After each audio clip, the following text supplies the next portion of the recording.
Bonjour à tous et bienvenue pour une nouvelle vidéo sur la chaîne de Lightseek, la chaîne dédiée à la spiritualité au sens large.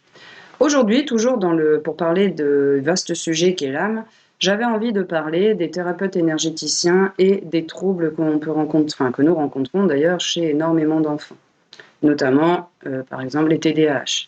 Si je parle des TDAH dans cette vidéo, c'est tout simplement parce que je vis avec un TDAH.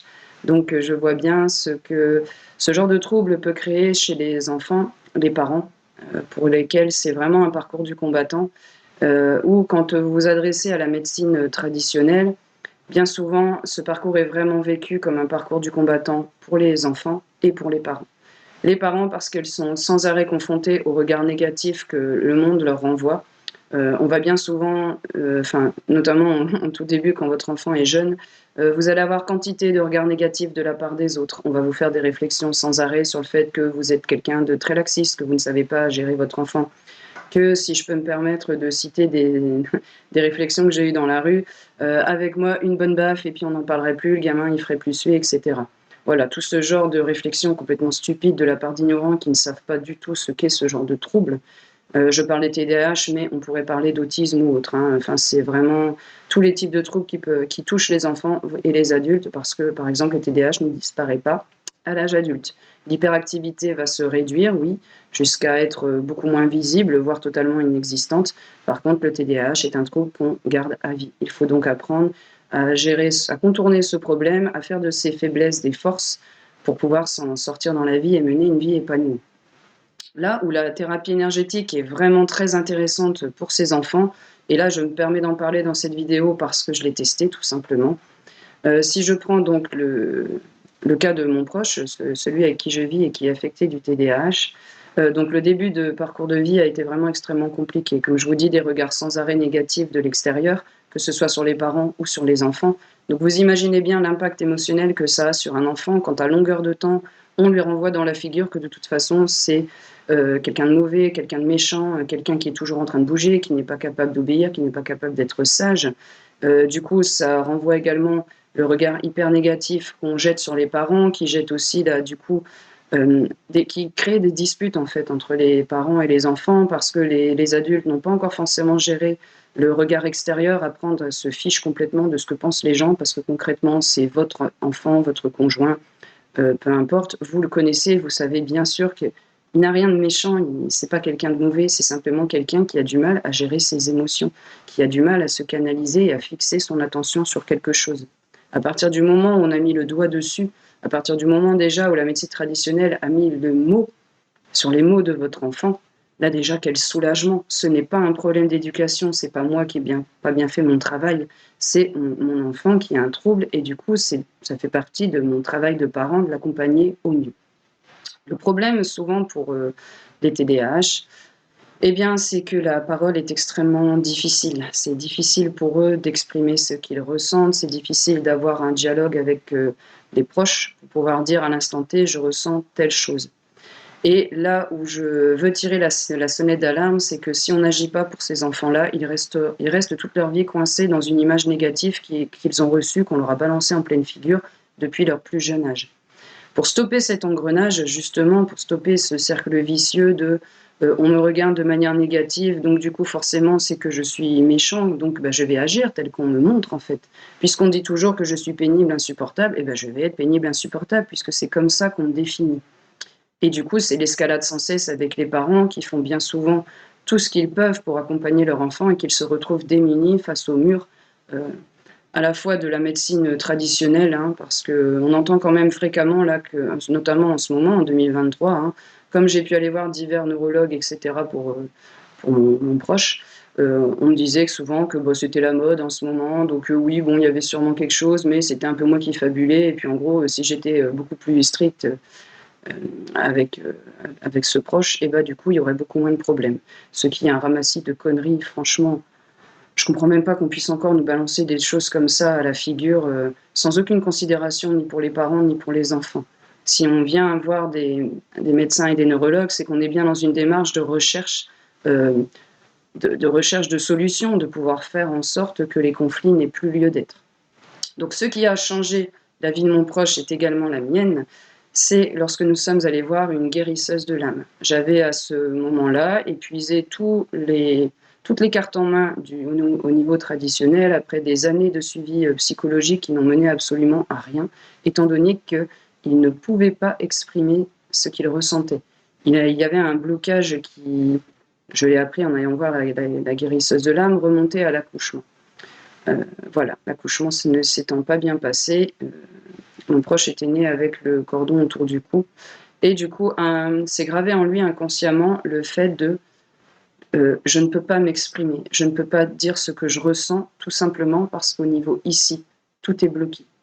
Étant né avec le cordon autour du cou, il n'a pas pu crier, il n'a pas pu s'exprimer dans ces instants de vie qui étaient primordiaux. La naissance, là, on a besoin justement d'exprimer tout ce qu'on ressent en tant que petit être. Vous imaginez bien que pendant 9 mois, on a été protégé au sein du ventre de la maman, dans un petit cocon où il faisait chaud, où on était à l'obscurité, on était protégé, et d'un seul coup, on se retrouve expulsé dans le monde physique, un monde qui est très dense, un monde rempli de lumière, de bruit, il fait froid, et on ne peut pas s'exprimer, on est complètement bloqué.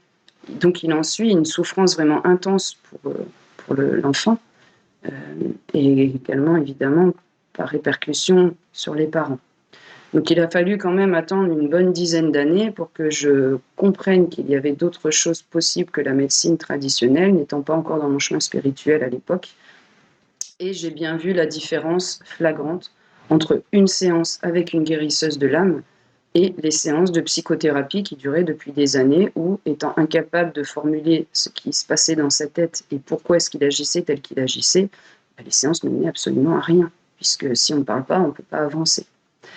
Donc, comment s'est passée la séance? Du coup, on s'installe dans le cabinet de cette dame, du coup, et commence une petite discussion entre mon proche et la guérisseuse de l'âme. Déjà, première surprise, elle lui demande de se dessiner, en fait, bébé dans mon ventre. Donc, il fait un dessin. Alors déjà, surprise immense, parce qu'il n'est pas du tout dans les travaux manuels, donc faire des dessins, j'avoue, quand elle a parlé de ça, du coup, j'étais franchement sceptique. Je me suis dit, s'il dessine quelque chose, déjà, c'est franchement bien. Première surprise, déjà, il accepte de le faire, il se dessine. Donc voilà, il fait son petit dessin. Sur le coup, je comprends pas trop ce que ça représente. Je voyais bien que c'était un bébé, mais c'était un peu particulier. Et il n'y avait pas le ventre de la maman. Du coup, quand elle lui demande pourquoi il n'y a pas le ventre, eh bien, il explique le plus naturellement du monde que le dessin qu'il a fait, c'est 1 heure plus tard. Sachant que lors de mon accouchement, en fait, ça s'était tellement mal passé qu'on l'a enlevé pendant environ 1 heure, le temps de faire les soins afin qu'il puisse survivre. On revient vraiment de loin. Et j'ai pu l'avoir dans mes bras, en fait, 1 heure plus tard. Donc là, lui, en fait, ce qu'il a gravé inconsciemment, c'était le tout premier contact physique avec moi, puisqu'on me l'avait arraché tout de suite pour pouvoir le soigner et faire les soins du premier secours. Donc, s'ensuit 10 ans où il récupère le petit retard qu'il avait accumulé niveau langage, etc. On fait tout ce qu'il faut dans tous les domaines, psychomotricien, etc. Et à ce niveau-là, il progresse beaucoup. Là où il est encore un peu en retard par rapport aux autres, c'est sur la gestion des émotions, de la frustration. Et là, on est également en train de faire d'énormes progrès. Il n'a plus rien à voir avec qui il était l'année dernière. Donc là, c'est vraiment un appel au cœur pour tous les parents qui souffrent dans leur coin leur enfant, donc que ce soit TDAH ou d'autres troubles. Surtout, ne restez pas seul face à toute la méchanceté que vous pouvez croiser dans le monde physique. Au contraire, intéressez-vous justement à la thérapie énergétique pour pouvoir aider au mieux votre enfant. Et donc, n'hésitez pas à vous tourner vers les thérapeutes énergétiques qui pourront déjà aider grandement de par les soins. On se concentre beaucoup sur transmuter l'énergie négative. Donc, je fais fréquemment pour mon proche des soins énergétiques justement pour l'aider à vider notamment ici la partie de la tête qui est remplie de pensées négatives parce que c'est souvent ce qu'on lui renvoie du monde extérieur. En couplant des soins énergétiques et aller voir une guérisseuse de l'âme, vous verrez sans aucun doute les changements profonds qui interviennent au sein de votre enfant et du coup les relations qui vont s'améliorer entre vous et votre enfant et l'école, votre enfant et ses copains-copines. Tout simplement parce que, comme le problème n'est pas physique en fait, c'est vraiment en passant par le soin de l'âme qu'on peut vraiment débloquer les choses. Donc pour en revenir du coup à la séance qui s'est passée, après avoir fait le petit dessin, elle a réussi par des mots simples en fait, à le faire parler un petit peu, ce qui n'avait jamais été le cas auparavant. Donc étant connectée, elle a pu intervenir du coup en ayant des visions justement de l'accouchement, parce que moi en ayant la voir, je n'avais pas parlé des problèmes de l'accouchement. Elle a pu vraiment poser le doigt sur le problème de base qu'il rencontrait, ce fameux cordon autour du cou qui avait tout bloqué ici. Et du coup, les pensées arrivaient, mais il était incapable de les verbaliser, de les faire sortir. Du coup, ça bouillonnait à l'intérieur de lui et en fait, ça se terminait en grosse crise. Donc des crises de violence où il pouvait jeter des objets à travers n'importe quoi, il hurle, il crie, il va balancer des choses qu'il ne pense pas du tout. Mais en fait, c'est simplement comme une cocotte minute. Ça monte, ça monte, ça monte jusqu'au jour où ça explose. Et là, il a besoin, peu importe, d'exprimer tout ce qui est coincé depuis si longtemps. Il faut savoir que c'est qu'une souffrance morale qui est énorme pour ces enfants-là. Ils ne sont pas du tout méchants, rien à voir. C'est simplement qu'ils sont incapables de se stopper, incapables de stopper l'escalade de la montée des sentiments qui fait que ça explose, et ils en ressentent une immense tristesse et une forte colère envers eux-mêmes. Du coup, le cercle vicieux se répète. Moi, j'ai par exemple entendu mon fils après des disputes parce que je n'arrivais pas à gérer ces montées, ces crises, etc. à cette époque-là, avant que j'en discute avec la femme et que je commence mon chemin spirituel. Donc on était dans une escalade.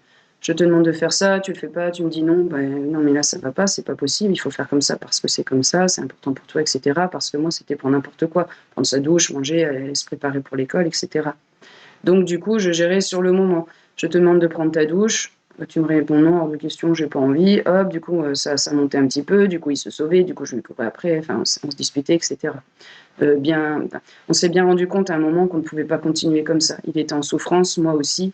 On voulait des relations qui étaient saines, qui étaient apaisées. Et surtout, je voulais pouvoir faire en sorte qu'il s'exprime. Parce que du coup, comme il n'arrivait pas à me parler, il n'arrivait à parler à personne de ce qu'il ressentait, lui, il éprouve le besoin de se refaire les scènes ensuite. Donc, il se met tout seul, il s'isole et il va prendre 2 tons de voix en fait, et c'est comme ça qu'il arrivait à analyser la situation. Ben, t'as fait ça, bah oui, mais pourquoi t'as fait ça? Parce que j'étais en colère, bah oui, mais pourquoi t'étais en colère? Et ce qui ressortait de ces discussions qu'il avait avec lui-même, parce que je le laissais faire et de toute façon il en avait besoin, donc j'allais pas l'embêter. Le problème, c'est que comme il parle fort, ben, on entendait un peu tout ce qu'il disait.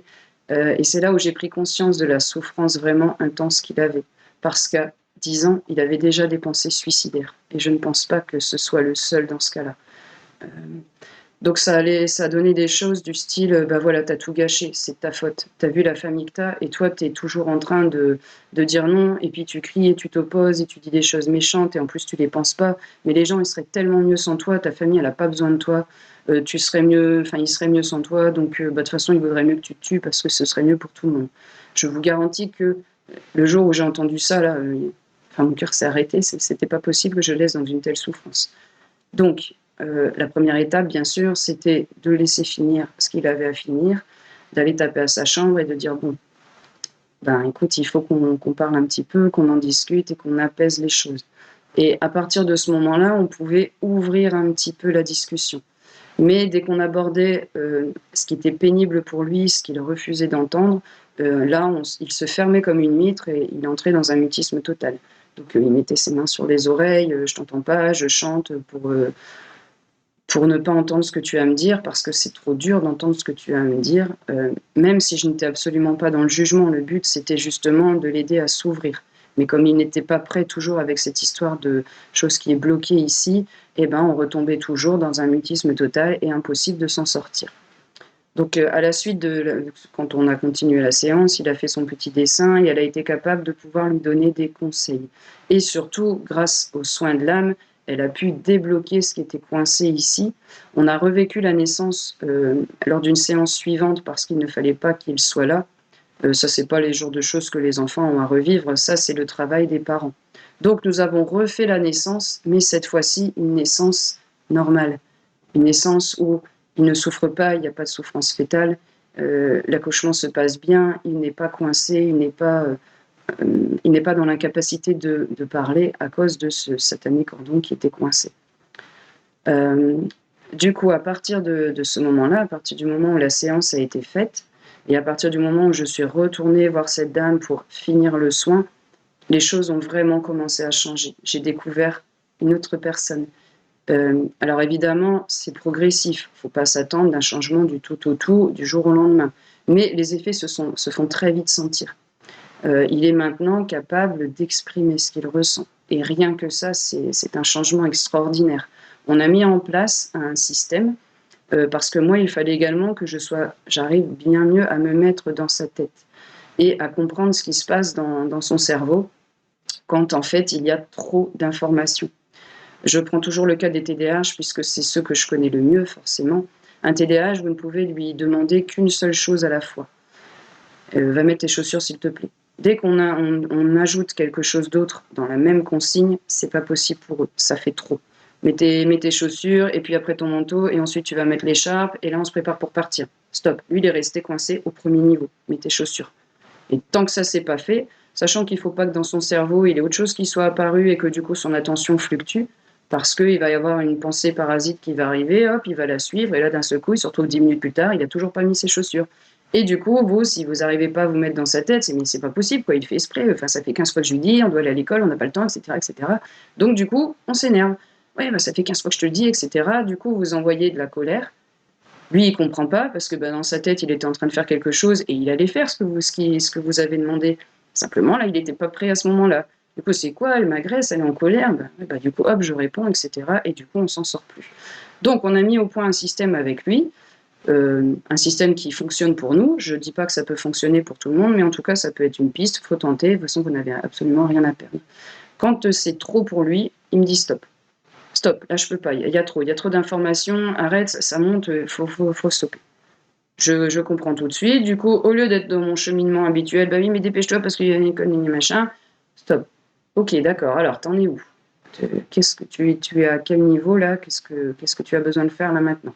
Ah bah là, j'en suis encore à ça. Bon, ok, fais ce que tu as à faire là, j'attends qu'il ait fini, et ensuite on peut se mettre en place pour autre chose. Ensuite, parler énormément de ce qu'il ressent à l'instant T. Ne pas poser des questions vides de sens, voilà, comment ça a été ta journée, par exemple, parce que de toute façon, il ne se rappelle pas forcément de tout ce qu'il a fait dans la journée. Hein. Déjà, les autres enfants, quand vous demandez comment ça s'est passé à l'école, ils ne vous racontent pas grand-chose, de manière générale. Vraiment les faits extrêmement marquants. Mais alors, si en plus au TDA, je lui demandais, alors qu'est-ce qui s'est passé? T'as mangé quoi? Il y a autre chose, machin. Là, on s'en sort pas trop, en fait, quoi.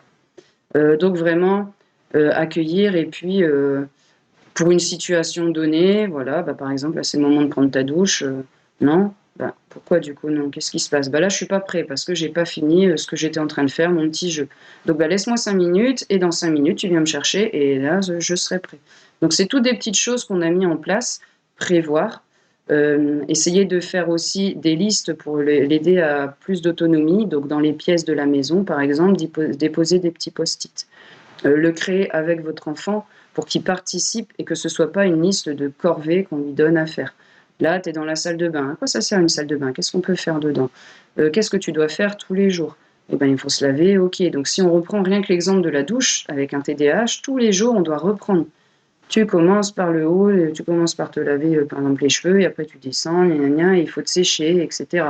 Parce que bien souvent, ça arrive, il se lave vite fait, mal fait, hop, il sort, il est tout dégoulinant, il n'est pas prêt du tout, parce qu'on n'a pas décomposé toutes les étapes qu'il fallait faire. Et pour éviter d'avoir à rabâcher sans cesse toute la journée, tous les jours, tout ce qu'il faut faire, l'idée des post-it avec des petites listes, ça peut être vraiment pas mal. Aussi essayer ensuite, une fois que la situation a été débloquée, parce que tant qu'on est en situation de conflit, on ne peut pas trop évoluer en fait. Il faut déjà avoir réglé ces problèmes-là à la base. Après, on peut se diriger vers plus d'autonomie en lui montrant notre confiance, en lui donnant des petites missions, en faisant des contrats qui vont valoriser en fait dans un cercle vertueux. J'ai fait ça, je l'ai fait seul, on m'a demandé de le faire, d'aller chercher une baguette de pain par exemple à la boulangerie, où vous restez dans la voiture et il a juste à aller, à donner l'argent, etc., à demander. Et à pouvoir demander des choses de plus en plus conséquentes. parce que la confiance en soi a été rétablie. L'image qu'il a de lui, qui est bien souvent désastreuse, due à tous les regards négatifs, à toutes les choses négatives qu'on a dit sur lui ou sur elle, ça s'atténue, ça s'efface petit à petit, la confiance reprend le dessus, et du coup, tout ce qui est conflit, etc., s'apaise. Donc vraiment, je vous invite, pour toutes les personnes qui sont concernées par ces troubles, hein, de stopper l'engrenage vicieux, de stopper tout ce qui est vraiment négatif, pas constructif, et de passer par une thérapie de l'âme. Parce qu'à moins que vous soyez vous-même guérisseur de l'âme, vous ne pourrez pas aider votre enfant. Et même en tant que guérisseur de l'âme, il y a un tel lien affectif entre vous, un enfant, vous et votre proche, votre conjoint, peu importe, que c'est quand même beaucoup plus difficile pour vous de faire la démarche. Il vaut mieux passer par quelqu'un d'extérieur qui ne sera pas affecté par toute cette charge émotionnelle qui est énorme entre un parent et un enfant, un parent, un conjoint et votre proche, votre famille. Donc vous pouvez chercher sur internet des guérisseurs de l'âme, il y en a énormément. Moi j'en connais pas mal, moi. Je me destine également à soigner l'âme plus tard, je veux être guérisseuse de l'âme tout simplement parce que les maux physiques, quand on les traite au niveau énergétique, comme je l'avais déjà dit, c'est le premier niveau, mais c'est bien souvent au niveau de l'âme qu'on peut vraiment faire des avancées significatives, puisque les maladies découlent de maux de l'âme, en fait, comme on l'a déjà vu dans d'autres vidéos. Voilà, c'est ce que j'avais à dire pour le sujet des guérisseurs de l'âme, des soins énergétiques et des troubles liés aux enfants, voire aux adultes, et qu'on peut traiter, et dont bien peu de gens sont au courant, alors que ça pourrait changer vraiment la donne de manière significative. J'en parle d'expérience pour des tas et des tas de gens. Donc si cette vidéo vous a plu, n'hésitez pas à mettre des commentaires, notamment si vous avez des questions au niveau des troubles tels que TDAH et ce qu'on peut faire pour les aider, des choses beaucoup plus spécifiques. N'hésitez pas à aller voir sur le site internet simplement pour prendre contact et discuter. Rien que ça peut faire vraiment beaucoup pour beaucoup de monde. Et je vous dis à très bientôt pour une prochaine vidéo sur The Light Seeker. Bye bye!